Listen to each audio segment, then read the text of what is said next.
There's a lot of talk around these times in college football and the transfer portal this and transfer portal that. And am I the only one who's curious what the inside of the transfer portal actually looks like? I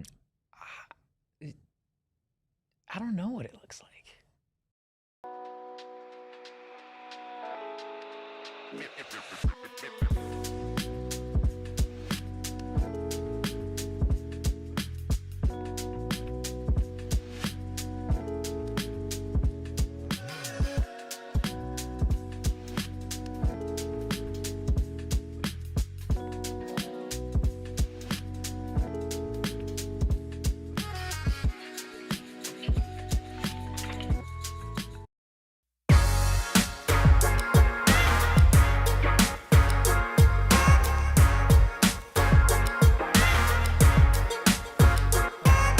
Happy Tuesday, and welcome into the PHNX Sun Devils show, of course, presented by Branded Bills. Make sure you head to brandedbills.com and use that code BBPHNX for 15% off your first order. I'm Anthony Totri, joined as always by Jose Perez, also known by the U.S. government as Erik Ruby. We got the Deli Man behind the Mac making all of the magic happen. Lee Corso, Rob here, getting ready to talk all things Arizona State because we saw the very first Sun Bowl practice, and I'll tell you what, there is a lot to discuss as it relates to the Arizona State Sun Devils. We've got some sound from Arizona State head coach Kenny Dillingham that we are going to get to a little bit later on in today's show, discussing maybe some players that will be entering the transfer portal, likely entering the transfer portal, and potentially returning to this team in 2026. Also at the tail end of today's show, Rubus and I will discuss maybe some key positions of need for Arizona State looking to that 2026 roster. And then I'm super pumped. We got Arizona State offensive lineman Ben Coleman set to join the show around 115, 120. So super excited for that. I know there's some things that he wants to get off his chest and discuss as it relates to the quarterback situation and the transfer news of Sam Leavitt. And then also just his time at Arizona State, his rehab, etc. So that is going to be super exciting. But Rubus, practice today, very, very, very, very, very interesting. Why is that? Because there was some positions that going out there to practice, you're like, that looks like you have very few players doing X, Y, and Z. Like which positions? DBs specifically. You specifically look at the corners. The corners was really, really thin. We know Javen Robinson's hitting the transfer portal, so he wasn't out there today. Rodney Bimage was out there, still not practicing. We know of the injury that he had suffered several weeks ago. Keith Abney was out there, not dressed in football gear. I believe he was just wearing his jersey, acting more as a coach at this point, and that's kind of expected. All signs kind of point to Keith Abney entering the 2026 NFL draft, so it makes sense that he wouldn't be practicing out there. Still no official word from him, his team, or really ASU on whether or not maybe that was just rest or, the situation at hand. But that was certainly the room that stood out to me the most. Also the safety room. Ghost was out there, not practicing. He's out of eligibility. We know Xavier Alford hasn't been able to practice in some time. Boogie Wilson, not out there. Boogie got injured. Boogie's been dealing with stuff pretty much all season long. From my understanding, there are some players that are going to be undergoing surgeries and starting the rehab process a little bit earlier, which again Kenny kind of comments on that. We'll get into a little bit later. He also went down in the Arizona game. He recently got injured. I and this is not me reporting anything. I believe Boogie Wilson will be back at Arizona State. Okay. So I don't have any really concerns about Adrian Wilson, in his future at Arizona State. I think it's more of a medical thing. But with that said, we're looking at a very thin secondary for Arizona State heading into this Sun Bowl. So I have a question. I maybe have an answer. I may have an answer. Who's playing? Because I saw Shane, you can't play. I mean, Shane might have to play. That might be where we're at. I obviously we were talking earlier this morning, and then you see this tweet from Chris Cartman, kind of listing off players that weren't participating. Yeah. And 32 defensive players were participating. Yeah. Not CJ Fight. Correct. He was out there. He was not out there, but he wasn't He was participating. in the similar. Wow. Similar? Words. He was in the same capacity as Keith. Right. But these are players not practicing, okay? CJ Fight. Yep. Clayton Smith. Wasn't out there. Keith Abney. Correct. Miles Rouser. Correct. Javen Robinson. Yeah. Rodney Bimage. Yep. Tate Romney. Well, we know he hit the portal. Right. On offense, Jordan Tyson. Yeah. Raleek Brown. Yeah. Maxi Hanachor. Max Hanachor was there today, but yeah, Right. not practicing. Shaman, who was there basically in like a practicing. coaching capacity. Yeah. And Josh Atkins, obviously. Yeah. Portal. That's a lot of players. So it's a lot of players. That is a lot of, not just a lot of players, that is a lot of starting players. Yeah, and again, that's just kind of the day and age of college football that we're in here with the transfer portal, right? Where the expectation is, like, yes, younger guys are going to get a look here, but there are a lot of veteran players that at the end of the day have the ability to do a couple of things. Either they can sit out and explore their options in the transfer portal. Mm-hmm. They can sit out, get ready for the NFL draft, or ultimately they can practice and play. And what I will say, I know there's going to be a lot of focus on the players that aren't practicing and that aren't playing, and that didn't even show up to practice, right? And again, I don't want to speak for every player because I don't know every single situation, right? There are players that I'm sure are like Kenny had mentioned, dealing with medical stuff, surgeries, rehabs, and there's really no point in them being out there. There are players that at the end of the day are going to be going into the transfer portal, and guess what? It doesn't make sense for them to be at practice, right? Javen Robinson being one of them, Josh Atkins being another one of them.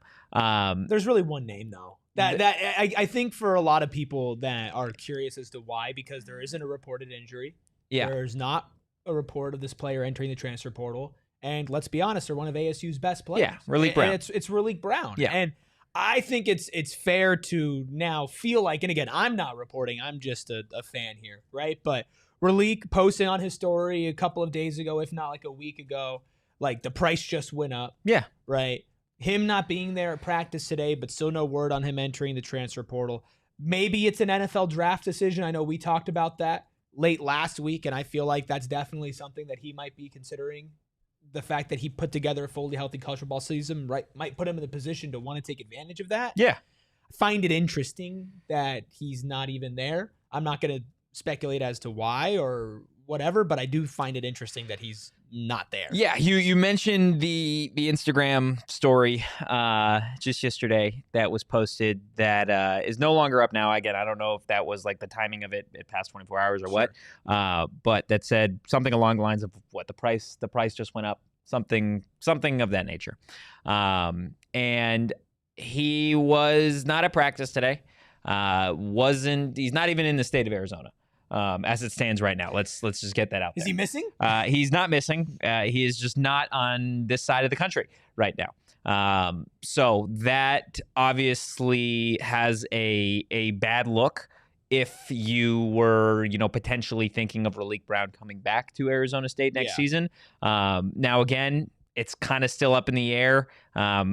If he's going to be transferring, if he's going to be entering the draft. There was expectations, there's maybe not expectations, but conversations of like, okay, is Raleek going to come back to Arizona State in 2026? Given the fact that he wasn't at practice today, again, not in the state, it definitely leans toward the idea that Raleek, it won't be here in 2026. That is not an official report. We have still kind of yet to see some of these players that are even practicing right now that will probably enter the transfer portal. Right. I know there were conversations, and there's always conversations among players who maybe didn't live up to expectations, didn't get a ton of run here, that did practice today. Right. Like everybody's first thought is Kanye Udo was going to enter the transfer portal. Right. Kanye Udo's out there practicing. Yeah. Right. Kyson Brown's out there practicing.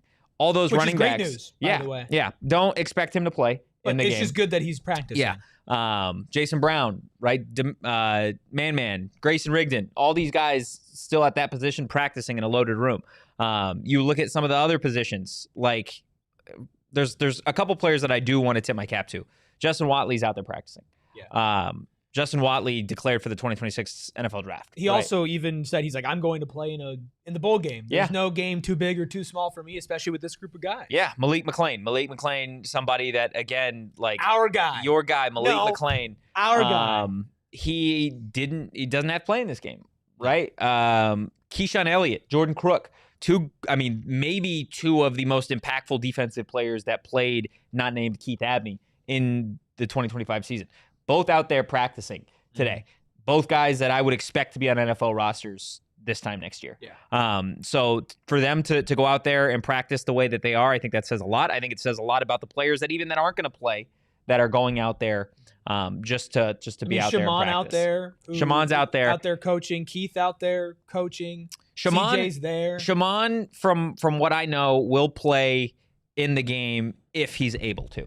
If he's able to play in the game, then he will play in the bowl game. Is he dealing with something? He is dealing with something. Okay. But I'm just going to let that be for now. But if possible, Shaman will play in the game. Jeff Sims, obviously, out there practicing as expected to be QB1. Cam Dyer out there getting the QB2 reps. Looks solid today. Again, I know there are a lot of fans that really want to see Cam Dyer in action. I think you'll definitely get a taste of it in El Paso for the Sun Bowl. But sharing with a dig that was not meant to be a dig. If Raleek doesn't make it in the NFL, he might be really good in the CFL. Raleek's an interesting one, man. The Argonaut, Raleek Brown. Raleek's awesome, right? I think as a player, as a person, as a, just a character, right? Because that's what he is. I don't think it is the best thing in his interest to enter the transfer portal and go somewhere else, just based off the fact that I don't know how many SEC Big Ten schools, which if you're leaving a Big 12 school, that's where you should go, right? That's where you're thinking. Realistic, if you're starting on a good Big 12 team, yeah. Yeah, the expectation is you go to one of those schools. I don't know how many schools look at him as a workhorse 3-down back the way that Arizona State does. Yeah. Right? And I think you saw that this year. He's clearly talented. A lot of schools saw him as a wide receiver. Yeah, he's clearly talented enough to do that. That's not a dig at Raleek in any way. I just genuinely don't know how many schools in the SEC and the Big Ten look at him in that perspective, especially with the style of running back that usually those schools go toward their bigger guys. They are, the traditional run in between the tackles type of running back, which he was very successful this season running in between the tackles. He opted to break a lot of, runs outside those tackles because of his speed, because of his elusiveness. So again, it's not a foregone conclusion that he doesn't come back. It's not a foregone conclusion that he doesn't even play college football next year. But as it stands right now, he wasn't there for the first day of practice. And again, several hundred miles away from Arizona. I honestly, I think Raleek's going to enter the draft. I feel like when you've gone through what he's gone through in his college career and you put together the season that he put together. I just don't think he's done enough. I'm not saying it's the right decision. I'm just saying what I think I also think that the Instagram story was pretty telling that he was going to enter the portal. Yeah, financially, again, if we're doing this in old college football, I would agree with you. I would say it makes more sense for that guy to go to the NFL draft because of the season he had. Raleek Brown's not a day 1, day 2 pick in the NFL draft right now. He's not. He's not be a day 1, day 2 pick. Well, that's the thing. Is the money that you would be making in college football, the money that Raleek Brown could make, is far more, I think, in college football next season than it would be to go be a 5th, 6th, potentially undrafted free agent in the NFL. If this wasn't a player that had been dealing with the injury history that Raleek Brown had dealt with, then yeah, I'd agree with you. I think another year, put it together fully healthy. But this is the first time that he played a fully healthy college football season, and he put together a really good season. He might just look at it as like, yeah, I could go back and I could make more money in college, but if your goal is to go to the NFL, right, it might just be good to strike while the iron's hot. Yeah. I think the best move for Raleek Brown would be to come back next year. ASU's really good at developing running backs, including pro running backs. Yeah. And obviously there's an emphasis on this offensive line being a little bit revamped. So I think that he should come back. But yeah, if I just had to guess, I feel like there are a couple of things. I know the price just went up thing would say transfer portal, but that could also just mean like, hey, I just also don't understand why you post that. I don't know, man. I don't know, man. College kids are weird, man. I really don't. I understand, and again, if that's true, which again, I get it. Your first team all Big 12, like I completely understand you wanting more money. Sure. Right, because of what you don't need to post that. You had I don't see the benefit. Everybody knows that you made first. Like everybody knows that you had a good season. There's no like, oh wow, I didn't think that Raleek Brown had a good season until he posted. The price just went up on his. Instagram. I just don't. Yeah. Personally, I don't see the value in doing something like that. But again, everybody is entitled to do exactly what they're going to do, and I think you also have to remember that this isn't just the players, right? They've got teams now. They've got agencies with them, adults who are not giving trying them to good get their cut. Guidance. They're trying to get their cut, right? At the end of the day, that's what it comes down to. So it's an interesting situation. Again, it's still an ongoing one. There isn't any official word on, Raleek Brown, what he's going to be doing. But again, it doesn't look like he'll be returning to Arizona State, at least as it stands right now. Still a ton to get into on this Tuesday edition of the PHNX Sun Devils show. Arizona State offensive lineman Ben Coleman will be joining us as well. We're going to hear from Kenny Dillingham and continue to discuss the transfer portal on the other side of our first break. Look, I'm big when UFC has some, what I'm doing.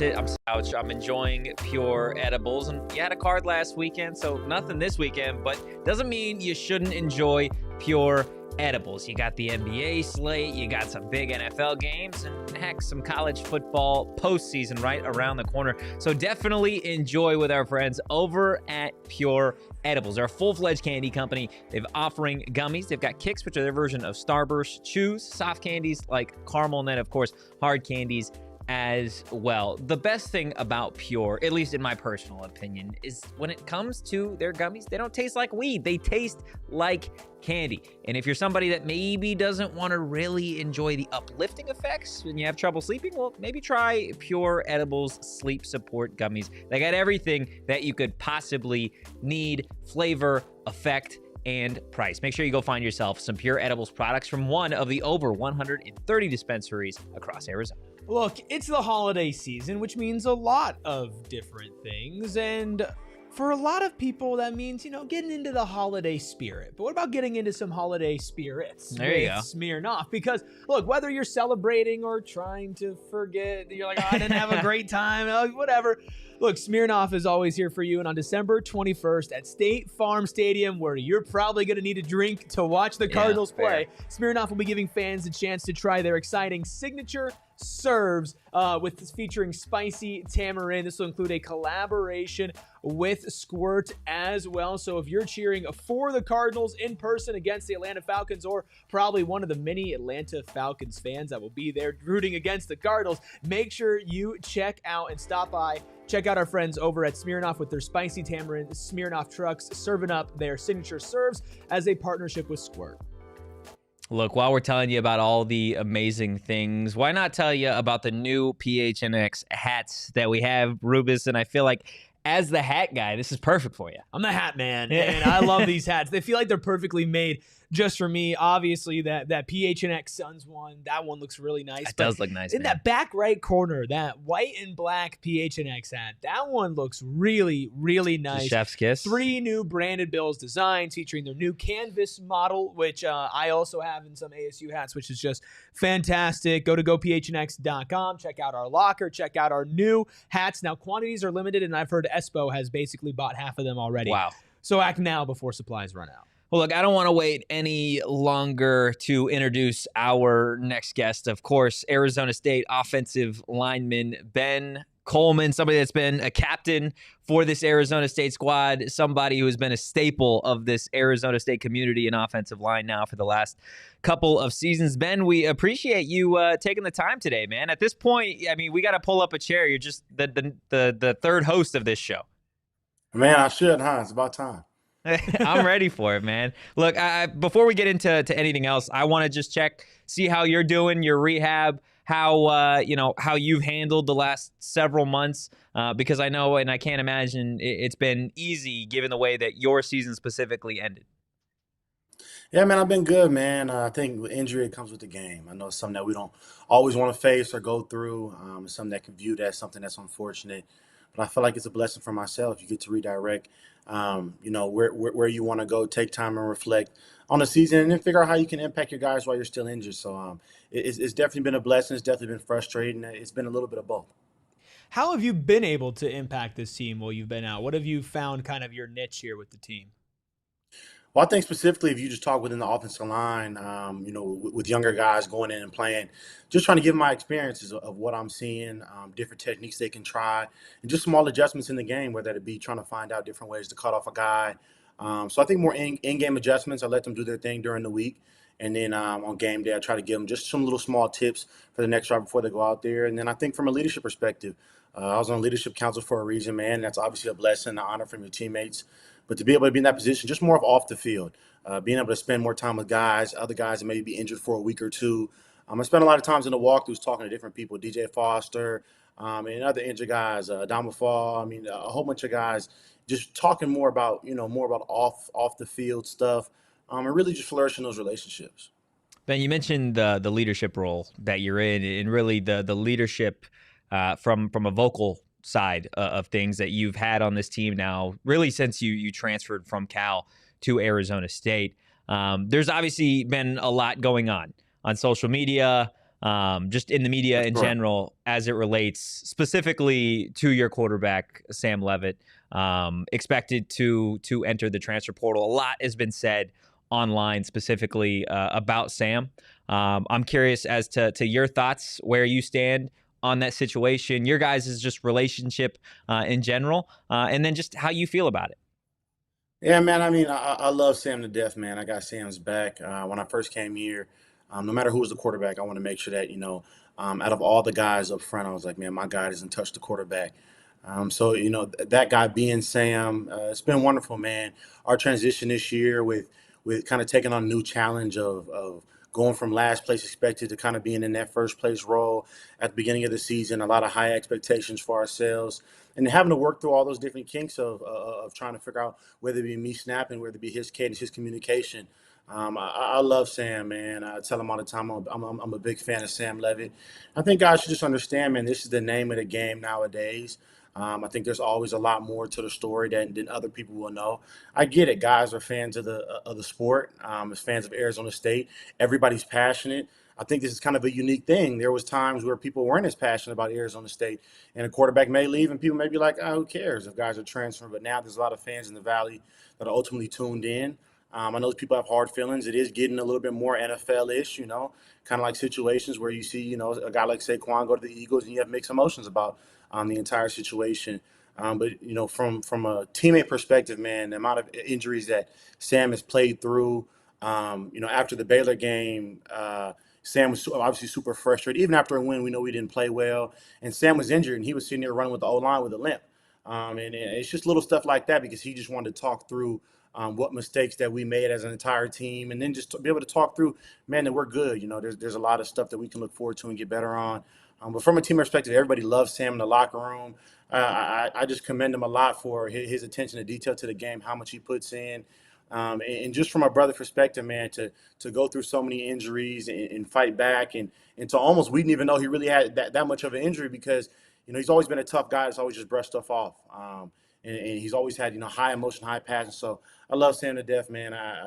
Wherever he chooses to go, I know he's going to do the best, thing for him. I hope that staff and those teammates cherish him like I did for sure. Do you think Sam's misunderstood? I think so, man. I think if you're in the quarterback position, I don't think it's ever meant to really be understood. When you win, you get all the praise. If you lose, you get all the credit for that too. It goes both ways. So I think from Sam's perspective, man, I don't know if it's really meant for anybody to understand the quarterback position because you're not into their life on a day-to-day situation. I do think he has a lot of emotion, but I think at the end of the day, I don't even think Sam is old enough to go and get a drink down that Mill Avenue right now. So I think it's important for people to understand. I'm like, when people mean kid, there's reasons. You could say kid and you could say Ben Coleman who's 24, but you could also say kid of a guy like, wait, this guy can't even drink alcohol yet? Like, yeah, the guy you're talking about, right, is still not legally allowed to go to the store and get alcohol. So I think that's something for fans to kind of take a step back and realize, like, one, this is a human, and this is a human that has so much development left for him, and it's hard to make those decisions right now. When you're talking about all the things, especially, you talk about finances now, how do you make that decision? Has anybody ever been in the position of you not even being able to, or not even 21 yet, but you're talking about millions of seven-figure dollars in the entire space? And that goes not just for Sam, that goes for everybody else in the space too, from all the universities around the country. Nobody's ever been in that space where I'm trying to make it a seven-figure decision, and I don't even have a degree yet. So I think it's something for a lot of people to realize. Now, there's obviously a lot of information, and some of these situations are so just gray sometimes, right? Not everybody has all the right answers or all the information to any of these, situations at hand. And I think, again, just based off of the situation yesterday and then the day prior, I think you really started to see a lot of fans feel a type of way about the report that was out there a couple days ago that Sam didn't attend the team banquet. I think that's where you started to get people maybe saying things on social media that really were in poor taste all the way around. As somebody that is a part of the Leadership Council, I'm curious as to your thoughts on the situation and really how you felt about that. Yeah, I really didn't take it as such, man. There was a whole bunch of guys we were calling about the banquet that were missing. If Sam's role right now is a little bit more in the eyes of everybody else, but I call Sam and other guys too that missed the banquet for whatever reason. And those are all older guys that have been established. So I know that the eyes were on Sam because of the situation. Once again, I'm not necessarily all the way in the situation, but none of the guys tripped. None of the guys even worried. That was more of a social media thing that I even noticed after the fact. They're like, oh, well, he wasn't there. And everybody had an uproar about it. There's a whole bunch of situations. There's guys that aren't in meetings, and they have entire different obligations. Especially when you talk about nowadays with NIL and all these different things. There's so many different things that go into a season where a guy might miss a practice, and that's just something that we do with after. Okay, cool. If it's nothing detrimental to the team, we don't mind. But we trust our coaches. We love Sam to death. All the people love Sam. All the people in the Leadership Council love Sam. There wasn't one guy that was like, Sam wasn't here, I'm not going to talk to Sam. There's a whole bunch of different reasons. There's a whole bunch of guys that weren't able to attend, a good little handful. And they all had their specific reasons, and we didn't mind. At the end of the day, man, we're brothers for life, man. If it's a banquet, I understand what everybody thinks. Oh, man, it's the banquet, and you're a leader, you should be there, and all these different things. Once again, these are hard decisions that people are making, they're trying to make the best decision for themselves. But from a leadership perspective, especially mine, I didn't mind at all. I understand the entire thing. I've been through it before myself, and it's a tough situation. So, yeah, no, I didn't mind, and I definitely didn't hear any negative uproar from any of my teammates either. I think for a lot of fans, they've seen this kind of like evolution or de-evolution of college football over the last 5, 6, 7 years, where it's like, it doesn't feel like the same sport, right? When it comes to bowl games, you have teams that are opting out, right? Obviously, the college football playoff is completely different. NIL, transfer portal. As somebody who spent a lot of time in college football, what are your thoughts on kind of the state of it as you end your time here at this part of the sport? I think there's two ways to look at it. One is we're unbelievably blessed, man. There's a whole bunch of guys, my father being one of them. I mean, he's an All-American, Jacobs Award winner, and he didn't get a dime, So I have perspective from those guys who are super blessed and fortunate to watch us thrive and be able to experience things at such a young age. Be able to take care of yourself, right? Not worrying about, getting money from your parents. And that's the blessings for it. Being able to do things, having the opportunity to get engaged, right? Plan weddings, do things like that in life at such a young age that you wouldn't have the opportunity to do, and the athletes before us didn't have the opportunity to do. And there's another side of it where it can be out of control, right? That can be from a parent's perspective as well. It can be parents trying to control the narrative. I've seen a lot of different things. Obviously, I don't know the full story, but about recruits, right? Being able, he's not old enough to sign for himself. His mom has to sign on his behalf. He wants to go to one school, and his mom says no because maybe another school offered more money. So now it's tough, man, because it really is less about the kids now, which is unfortunate. It's big about the parents. I'm super blessed to be able to go through it as an older guy, to experience it and really have my own gathered thoughts throughout my career. But I think it's tough, man. It's tough for a lot of guys younger. And guidance is the most important thing. We can talk about taxes, saving money, how to leverage credit, do those things, which is all super important as well. But I think the guidance is the biggest thing. And I think it's tough now for a lot of the younger recruits. The portal guys, I feel like if you went through the cycle, you've been in college for a couple of years, you should be able to navigate. But still at then, I mean, these are still young guys. 24 years old I am. That's rare for college football, and I don't think it will continue. I'm kind of the last of it. But it's tough, man. I think it's more about the parents now that are making it so much more difficult because I think they view it as their money as well. Ben Coleman, Arizona State offensive line, joining us here on the PHNX Sun Devils show. Ben, last time we talked to you, the offensive line was still kind of intact, right? Mid-season, there was you, there was Max, there was Josh Atkins, Kyle Scott, etc. Really, since that point, a lot of those younger guys have started to get reps, not just in games, but preparing for the Sun Bowl as well. Champ Westbrook's actually practicing as a starting right tackle today. We know about Makua, and really some of those younger guys up front that are expected to kind of be the next wave of Arizona State offensive linemen. I'm curious from your perspective, all the time that you got to spend around them in meetings, on game day, etc. Just what have you seen from that group in this next era of Arizona State offensive linemen?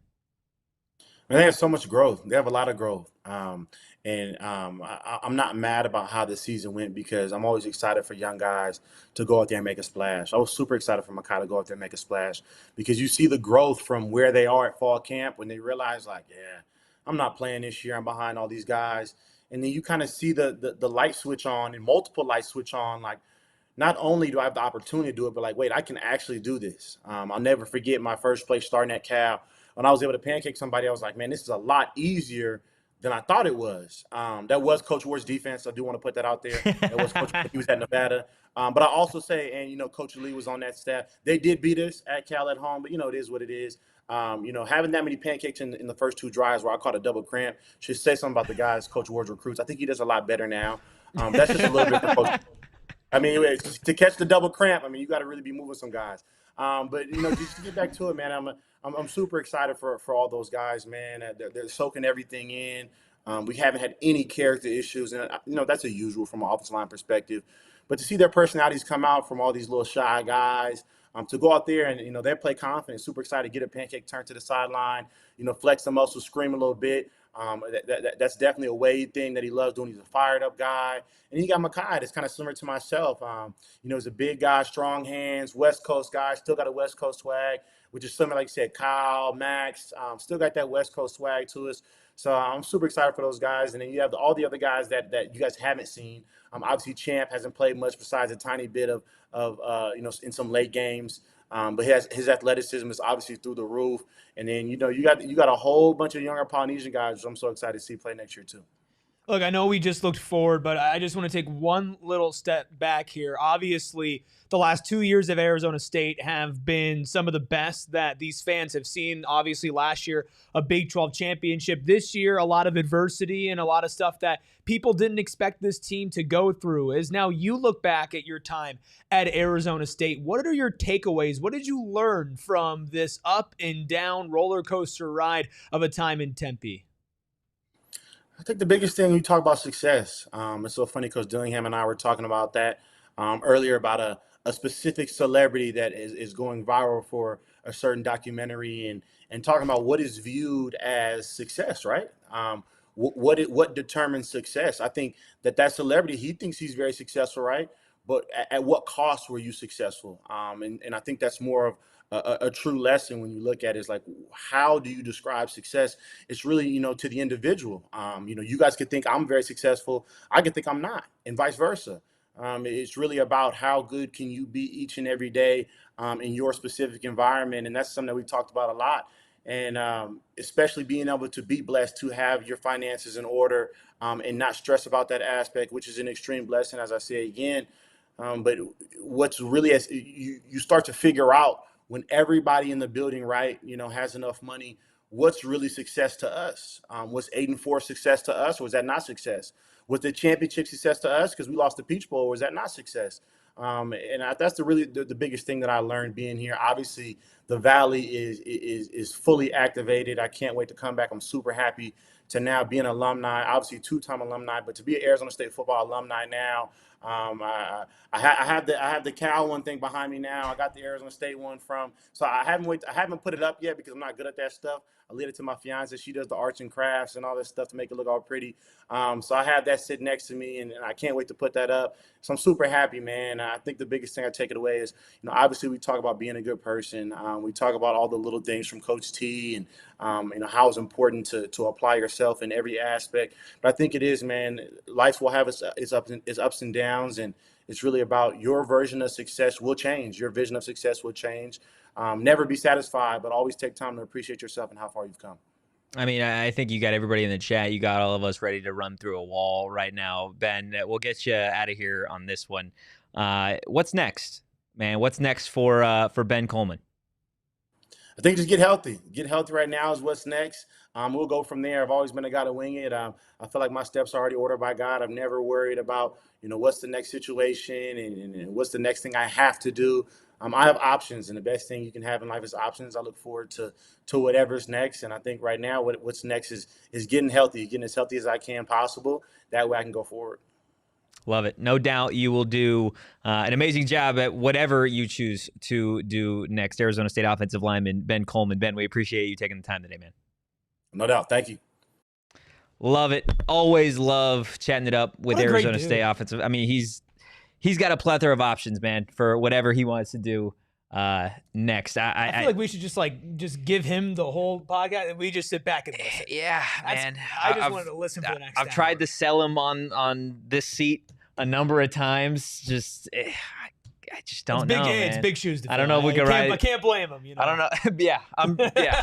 Yeah. We'll leave it at that. Look, before we hit a break, man, just kind of wrapping up Ben here.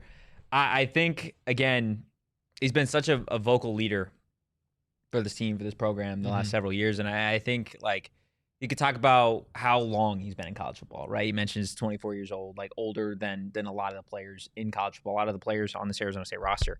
But to be the leader that he's been, I don't think I'll ever forget when Shane and I were at the Peach Bowl.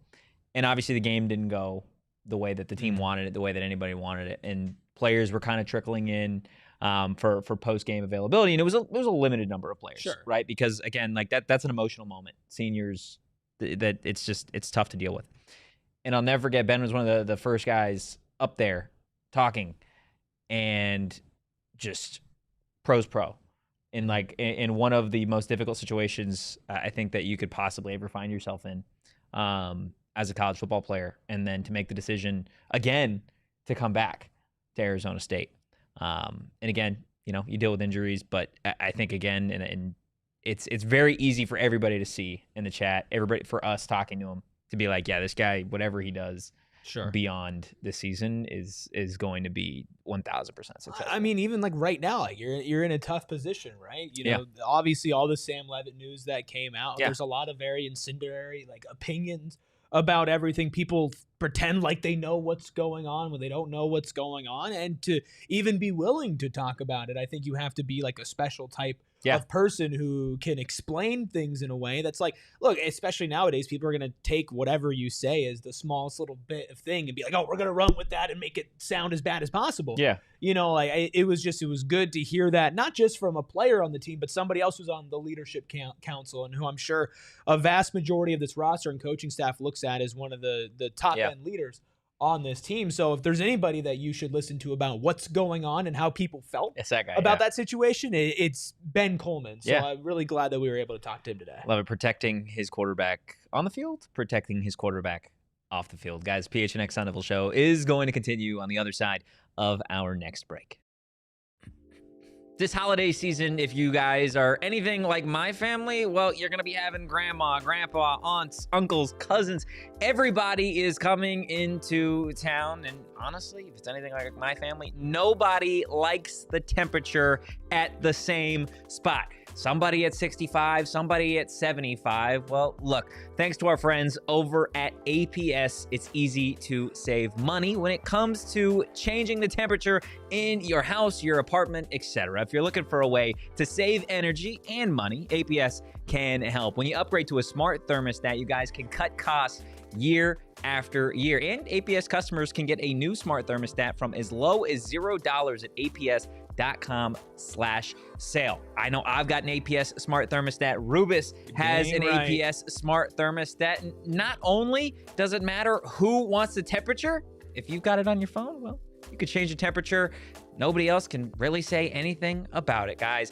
Again, APS customers can get a smart thermostat from as low as $0 at APS.com/sale. Shipping and taxes not included. Other restrictions apply. Look, you want to do your research about everything in life. And that's why if you've been in a serious accident or suffered a serious injury, you need to check out the husband and wife law team. Look, write this number down right now. 602-783-8841. That's 602-783-8841, because you want to be prepared. You don't want to just be reactionary. And who knows, maybe a family friend or somebody that you know at work gets into an accident, has a serious injury, and they don't know where to go. You want to make sure that you can point them in the right direction. A place with lawyers that are certified specialists in injury and wrongful death, lawyers that actually go to trial and will make you guarantees like making sure that the fee that they take is just as much, if not less, than what the money you get in your pocket is. So right now, if you've had a serious injury, call the husband and wife law team first at 602-783-8841 or visit their website at the link in our show notes and tell them that PHNX sent you.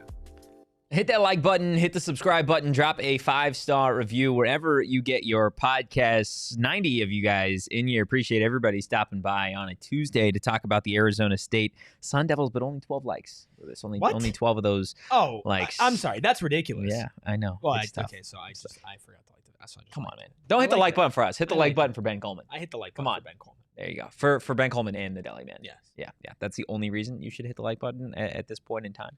12 likes kind of insane. Also, want to throw this out there. For those of you that aren't PHNX diehards, sign up now to become a PHNX diehard, because I don't know if there is a better time, specifically if you are a college football Arizona State fan, because it's transfer portal season. Yeah. You want to know who's going in, who's going out. This is certainly the best time to do it. Always having updates in our diehard Discord. Head over to gophnx.com, click the little diehard tab. It's going to tell you all the extra things that you are going to unlock when you become a PHNX diehard. But again, we've got a couple of diehards in the chat. I know Sharon is in here, the mother of PHNX Sun Devils at this point in time. It's just been absolutely awesome, and she can kind of vouch for everything that goes on in the Discord. There's a lot of news that hits Twitter, even if it's not from you, that you hear first in our diehard Discord. Yeah, and there's a lot of news that doesn't hit Twitter. Yes, there is a lot of news that doesn't hit Twitter. Like you are going to be a much more informed Arizona State fan if you're in our Discord. Or just updates about what's going on. Yeah. With like me. Yeah.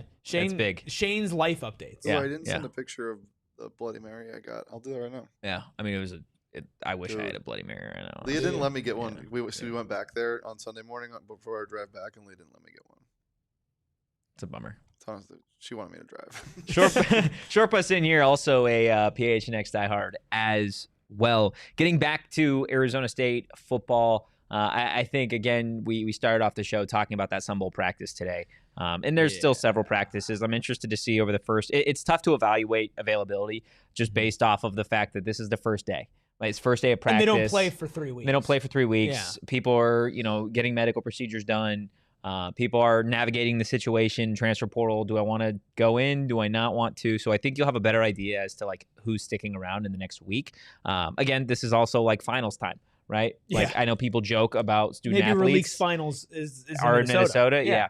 I know people joke about it, but there are finals and tests that these guys have to take to wrap Ben up. Coleman is a 2-time graduate of Arizona State. I think a 3-time master's student or something. He's got 3 degrees. He's got 3 degrees, dude. I don't know, Kyson is a Barrett Honors College. Yeah. There's Keith too. Look, I know it's a joke, and maybe there are some athletes that it is accurate about when it comes to the whole student athlete thing, but there are a lot of really smart players on ASU's There really roster. are. So again, we'll be able to better evaluate it, I think, over the course of the coming days. Specifically, players that are absent from multiple practices. I think that's going to be noteworthy. Is Raleek Brown at practice tomorrow? Right? Is Boogie Wilson at practice tomorrow? These are the types of things that I think are going to be something to keep an eye on, which of course we'll update you as we get those updates. Shane has a question. No? I just have a statement. Oh, statement. I also sent a picture of a cool bird I saw in Discord. Oh, I want to see. I mean, these are the things. These are the things that you These get. are the things that you're missing if you're not a diehard. Look, navigating the transfer portal. Ooh, that is a cool bird. Navigating the transfer It portal. was a Pacific loon. Dude, look at that bird. I'll look at the bird later, man. No, look at it. It's a cool bird. Okay. Kind of looks like a penguin. Back on track now. Navigating the transfer It's got a portal weird head. can be difficult for fans. It can be difficult for players. Not just that, but also trying to figure out what's going on in terms of preparation for a bowl game that doesn't take place in several weeks. So that was one of the hot topics today at Kenny Dillingham's media availability is, really, Dilly, how do you navigate all of the things going on in college football? Lots going on. It's a new era. I mean, a lot's going on. I think, like I told our guys, I just want what's best for everybody. And if hopefully they believe this is the best place for them, and if that's great. If you're a kid who's existing eligibility and what's best for you to play in the game, let's play in the game. Right? Let's do it. If you and your team think what's best for you is not, well, then come out and be supportive of your teammates. Let's rock and roll. And so I think for me, that's what this boils down to, is what's best for our players. And, me learning what's best for them and then creating a plan for that. A lot of our guys, even that are returning, are getting some of their longer surgeries that maybe they've been playing through done now, not waiting until January, because, that's just the new era. So, what would have been held off a month, in my opinion, the medical team and our team has really pushed to get those things done now, and just to kind of escalate the process for next year and to move along. I think a big part of not just what he said there, but what he said a little bit later on in a separate question was the fact that players that do enter the transfer portal will get the opportunity to still practice with this team, which is something that's not new. I know there are people that are probably seeing that on a national scale of social media, and they're like, what's going on? They did the same thing in preparation for the Peach Bowl. Like, if players wanted to practice, wanted to play even, then that was something that they were allowed to do. That's just, again, kind of the person that Kenny Dillingham is, and mentioning that this is still the 2025 team, right? That it is still, it's a little awkward because you're in the in-between phase with 2025, 2026. But this is something that he's navigating, the coaching staff are navigating, and if there's a player that's on the roster that wants to transfer, but still wants the opportunity to practice, well, they're going to be afforded that opportunity. And I think, again, that's just, it's a really unique situation. Well, yeah, and I think it's a little bit weirder than last year. Yeah. Because last year it's like, well, okay, yeah, like we're playing in the college football playoffs, we're playing into January, right? And not a lot of people wanted to leave. Yeah. And I think this year you will see more people leave than what you saw last year. I think we already have. Well, yeah. I mean, especially like, top end guys, you're looking at starters, right? Like there is a lot more. So I think you're in a little bit of a weirder position now, but it wasn't for show. I mean, we talked about this all last year where it's like Kenny's not just doing this for show or to get praise or whatever it is. It's like, no, this is just how he feels. Yeah. And this is what he wants to do. And that is being proven even when, times are a little tougher. He's like, yeah, no, this is still what we do here at Arizona State. Yeah, it's really remarkable to see. And again, like, you've got players that are practicing now that haven't announced that they're going to enter the transfer portal, right? That I'm certain you will get more names. Or they're still trying to figure it out and decide. Like, again, it's December 9th. You still have almost a month, until the portal opens up. This is a tough decision for a lot of players, and I'm sure even the ones that are entering the transfer portal, it's not like they hated it here. No. And so, you're trying to figure it out, and Kenny understands, like, these are, like, again, like Ben Coleman said, like, some of these are kids that can't buy alcohol yet, or that have only been living away from home for 1 or 2 years maybe. And it's like, now you have to make this decision about your future. You don't want to feel rushed or not welcome where you're at. Like, you want to feel the space that you need to make the right decision, whether that is to stay or to go. Yeah, so not just the transfer portal, but I think a big hot topic for Arizona State fans and college football fans over the last couple of weeks has been early signing period and the new guys, right? The class of 2026. And I know specifically given the Sam Leavitt stuff over the last couple of days, there's a lot of excitement about Jake Fetty, right? The quarterback from El Paso, 4-star. Hopefully we get the chance to have him on the show prior to the Sun Bowl. I think that'll be a lot of fun, but not just him, Carde Mack. I know we've already had a player on from that 2026 signing class. We've talked about Jermaine Mitchell. And this is really one of the first opportunities that Dilly has been able to be asked and comment on those 2026 signees, at least the signees through early signing period. And from the sound of it, Kenny Dillingham is excited for these guys. I thought it was awesome. I thought, in today's era, it's all about the quality of the guys you get. And I think we got really, really good quality. I mean, we wanted to sign players that we felt like could play for us. And not how many could we sign. And I think we did that. And we did that with guys who wanted to be Sun Devils. And that's the other piece of it, is we want guys who truly want to be here in this process. And a lot of those guys, a lot of our class, were committed to us for months. They turned down tons of other opportunities because they wanted to be here. And I think that's just a testament to those guys knowing what they want. Yeah, Ralph in the chat, the people are going to love Mason Martin. A number of these 2026 guys, again, Carde Mack, Jermaine Mitchell, who I know is not like a true freshman, but still coming to Arizona State, and then Jake Fetty among some of these players. The thing that stuck out to me most about what Kenny had to say, and it's something that I think I've definitely vocalized in the Die Hard Discord, I don't know how much I vocalized it on the show, is that this is not going to be a rebuild, right? That you're losing players at starting positions, right? You lost Josh Atkins, you're going to lose Sam Leavitt, you pretty much your whole defense is going to be gone. Yeah. Like, that doesn't mean that, 2026, we're focused on rebuilding this roster and a 7-5 season is the goal here. And I think you get that from his comment about the 2026 early signing class, or, the guys that they've signed at this point in time, where it's like, hey, we wanted guys that can come in and play for us right now. Yeah. Right. And I think, again, you got some of those guys. So, like, between the guys that you're getting in the transfer portal and the guys that you signed and the younger guys that are hopefully going to take the step up, this team and this coaching staff, they're trying to, again, go compete in 2026. Yeah. No, I mean, look, they are. I don't think Arizona State is going to be in a position anytime soon to take their foot off the gas. No.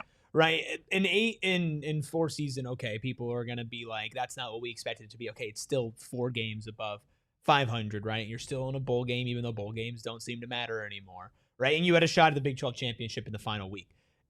You're going to try to be better than that next year. Yeah. Right? And again, I said this after the Sam stuff, and we talked about it yesterday, to where, like, I think ASU fans are a little bit spoiled because last year we didn't have to worry about the transfer stuff as much. You had, like, almost the most returning talent in all of college football. You see how that worked out for you for a variety of different reasons. This is going to happen every year. Yeah. Every year there are going to be names and players that you like that enter the transfer portal. And there are going to be guys that come here in the transfer portal that you don't know or don't think will be good and end up being really, really good players here. This is going to be a cycle over and over again, and you just have to be confident in the guy leading you through the cycle. And that's Kenny, that's this coaching staff that he's built, and that's the culture that he's built. I think the only other thing from that soundbite that I think is worth really focusing in on is we recruited guys who wanted to be here, guys who have been committed here. I mean, Jake Fetty, who obviously is the cream of the crop when it comes to this class, has been committed here and solely committed to Arizona State for a long time. Yeah, despite other programs trying to get him to flip. Yeah, and so, the culture here will go beyond any transfer portal player or addition, right? It's just what the culture is. And that, at the end of the day, is going to be your rock when there's a lot of moving pieces outside of it. Yeah, 1,000%. Patrick in the chat saying top teams with strong pre-portal recruiting like USC. You're going to have a lot of players jump in. Texas also. We've already seen a number of players, right? Texas had a backup quarterback enter the portal. Notre Dame had a backup quarterback enter the portal. I've seen a number of Texas defensive players, not starters, but enter the portal, right? This is just welcome to college football in 2026. This is just what's going to be happening. And it's honestly, there's parts of it that people hate. This is, like, outside of the actual games, I don't know if I have more fun than transfer portal season. I mean, like, it's exciting in a lot of respects, and then it's like there are parts of it that's kind of gross. Yeah. But again, it's news. I mean, we talked about it yesterday. They want to be a year-round sport, right? Yeah. The NCAA wants to be a year-round sport. NBA, NFL, they all want to always be in the news. And the transfer portal, well, it gives you news. If the transfer portal wasn't a thing, I don't think we'd have 107 people in here right now wanting to talk about this. Which, again, appreciate everybody watching live, everybody watching after the fact as well, and listening on audio. Make sure you hit that like button. You subscribe to PHNX Sports. Do this at minimum 5 days during the week, talking about your Arizona State Sun Devils. We've spent a lot of time talking about the transfer portal, and we're going to maybe bring up some immediate positions of need that Kenny Dillingham and company need to go portal hunting for, but we're going to do it on the other side of our final break.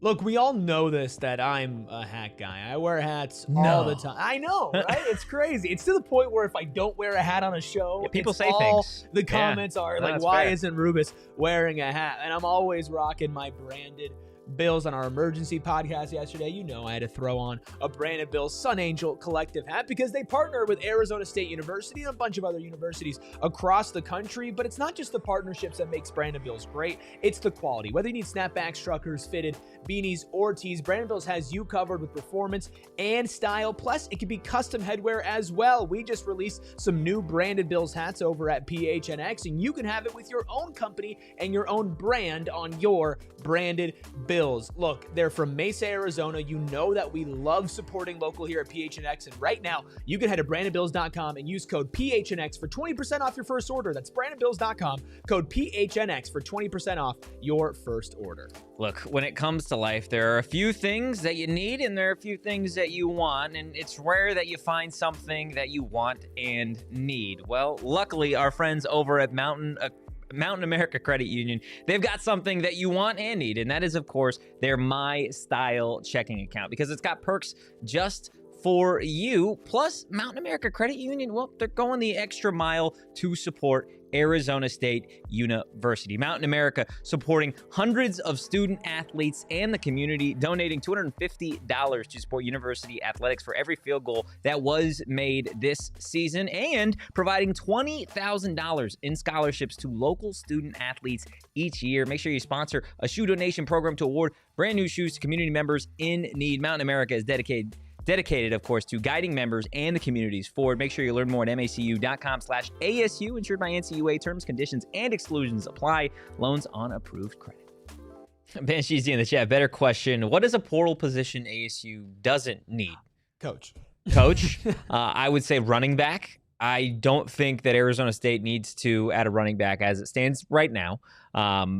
With the guys that they have on the roster, the younger players that they're bringing in, let's assume, again, we're just assuming here, that because Raleek Brown isn't in the Valley right now, in Minnesota, that he is likely going to hit the transfer portal. He won't be the running back. He won't be at Arizona State next year. So I do not think you need to add a running back, right? Even if one more transfers, because let's just quickly go through the room. I think it depends on who it transfers. I still don't If Kyson's gone, you need a running back. You got Kyson, you got Kanye, you're going to have Carday, you're going to have Man, you're going to have Grayson, and you're going to have Jason Brown. And at least as it stands right now. If Kyson Brown transfers, how many of those guys have had productive college football snaps in the last year? Got to start somewhere. But like you said, it's Kanye. not I would disagree. Productive. Okay, he's productive when he gets snaps. So they just didn't give him snaps. Unless we're going to go full Army. I would say if I would not be upset if we added a running back in general. I wouldn't say it's a top shelf need. Definitely not a top shelf need. But if you lose Kyson, you need to add a running back. You don't need a tight end. No. At this point in time, I know you're losing Jaden Fortier. The reality of the situation is he's one of the smaller tight ends you have. He's been dealing with injuries for some time. I think the kid is going to be awesome wherever he goes. I think he's going to be a great player. But like, you have Kamari Anderson back. You have AJ Ia. You're going to have Hayden Vircher. You're going to have Landon Myrie. Some of the other younger tight ends that you have. So I think you're good at tight end. You are good at running back. Every other position along the offense, which includes quarterback, offensive line, and wide receiver, I think you certainly need to go portal hunting. And kicker. You'll need a kicker. You'll need special teams. Yeah, honestly, priority number one is kicker, punter. Punter 1. That's number 1 on my list. Gunner 2. Yeah, I'll punt. Hell, whatever you need, Coach. I'll do it. I'll punt for you. I'll do it. Yeah, so that's what you need on offense. Defensively, the positions I would say you don't necessarily need to go hunting in the portal for would be linebacker. I think, again, there's a possibility they go add a linebacker. Maybe 2. Just Zyrus back. That's if Zyrus comes back. Martell. You've got Oscar. You've got Mason. Some of the guys that you've got in the portal, Tristan Bacon, Prairie Young Blacko. Like, you've got a lot of young linebackers, similar to the running back room, where maybe you don't have a ton of like proven guys right now, but you've got a bunch of younger players that, again, it's not like this is a new staff, right? Where like these are the old coaches' guys. These are all their guys that they brought here. So I think that plays a role in it. I would say every other position on defense, interior defensive line, edge rusher, Corner, especially, at least as it stands right now, considering Keith and Javen. Well, not just Keith and Javen, but like I'm pretty sure Kendrick's out of eligibility, right? And so your only like returning starter would be Montana, who was a rotational starter at nickel, and then Boogie if he comes back at safety. Yeah. Everybody else is gone across the board. Alford's gone. Ghost is gone. To be back. I think Bimage will be back. Yeah. So you've got a need at corner in the defensive line for sure, all across that D line. If you could pick one on offense, one on defense that you would guarantee home run hit right now, what are we going with? Like, what do I think is most likely, or I just get to choose a home run? No, you get to choose home run. Quarterback. Yep. And? On defense? Corner. Corner? Yeah. What about you, Deli Man? Safety. Okay. Or just DB in general. Okay. Yeah. And quarterback? 2 DBs. 2 DBs. He wants to hit on 2 DBs. No, DB and yeah, it has to be quarterback. Yeah. Quarterback to play football. If we take quarterback out of it. Yeah. Is it wide receiver or O-line? It's offensive line. Yeah. It's 1,000% offensive line. I think they're going to add wide receivers regardless because you need to. You need to add competition. You need to replace the older guys that you've lost. Regardless if like Jaron and Jalen come back, right?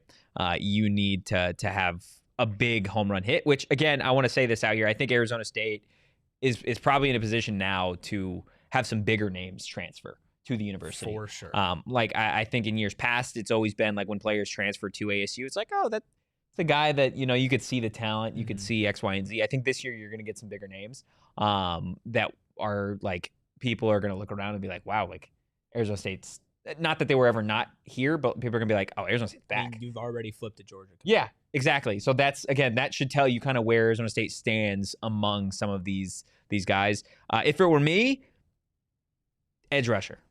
Because that'd be a good one. Edge rusher is the one position that I think on defense makes that entire secondary look good. If you can cut that time in half that a corner or a safety has to be in coverage, that is certainly going to skyrocket your odds of having an elite level secondary.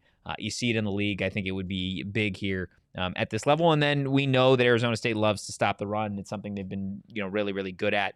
So with that, you need interior defensive linemen. Still waiting to know if CJ Fight's gone or not. That's the big one. So we'll see. Of course, we'll keep you updated right here on the PHNX Sun Devil Show. That is going to do it for today's episode, though. If you want to keep up on social with all the things we got going on and all of the ongoing news as it relates to Arizona State, make sure you follow the show on social at PHNX_Sun Devils. You can follow me at Anthony_Totri. He's breaking news, by the way. You can follow the Hat Man at Erik Ruby. That's Erik with a K. You can follow the Deli Man at Shane Dief. The football is flat. Somebody asked earlier. The football is flat because it's easier to sit like that. As always. Yeah, guys, we'll see you on Wednesday. In the meantime, go Devils. Peace. We all silly like the mayor.